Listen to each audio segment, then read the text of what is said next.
standing in is Paul Bunyan Forest Camp, and within Paul Bunyan's Forest Camp we have animals and the history of forestry, and right here we're going to have a large banner, a big sign. Essentially it says welcome to Wildlife Woods, and this is the start of Wildlife Woods, which is in what we call the interpretive forest. So this is the whole forest that interprets all of the trees that you would see going from the coast to Susanville if you just took a straight line. So right here you're going to start with your coastal redwoods right here, and we're going to go through the woods and hit the animal areas. In this area, we've just come into the forest area. We've come to this clearing, and this is Butterfly Plaza. To our left is our seasonal butterfly house. And in this large butterfly plaza, we are actually going to be building a large picnic pavilion that is also being made possible from some great donations and Gifford Foundation and Rotary and so forth. These guys are actually slotted to move in 2015. So this is next year's exhibit right here.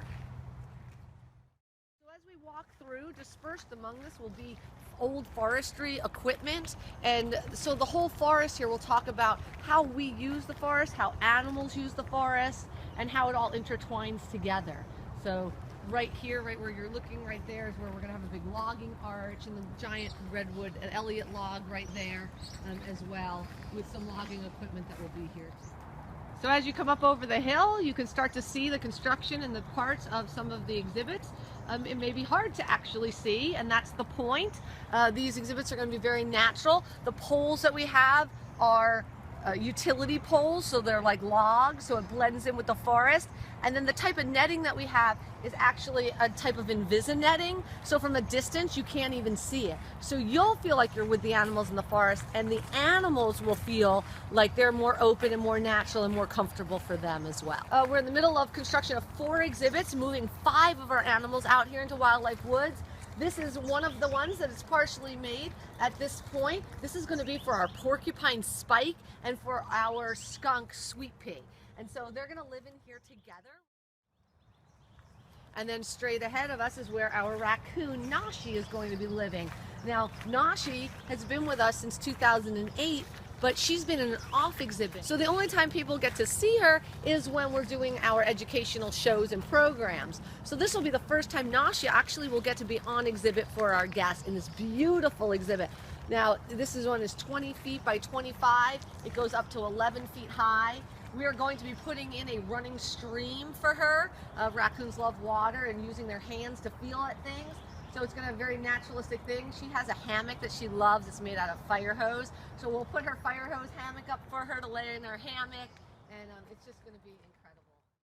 Right here is our new golden eagle, and this is a finished exhibit. This is the very first exhibit that we put in, actually. Who we're putting next to the golden eagle is going to be our red-tailed hawk.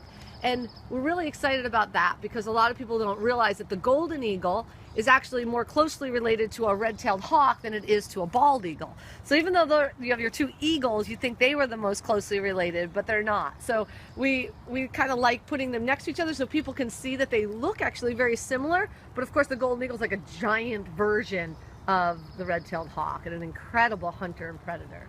Phenomenal. So this right here is the final exhibit for this phase, which is our barn owl cricket.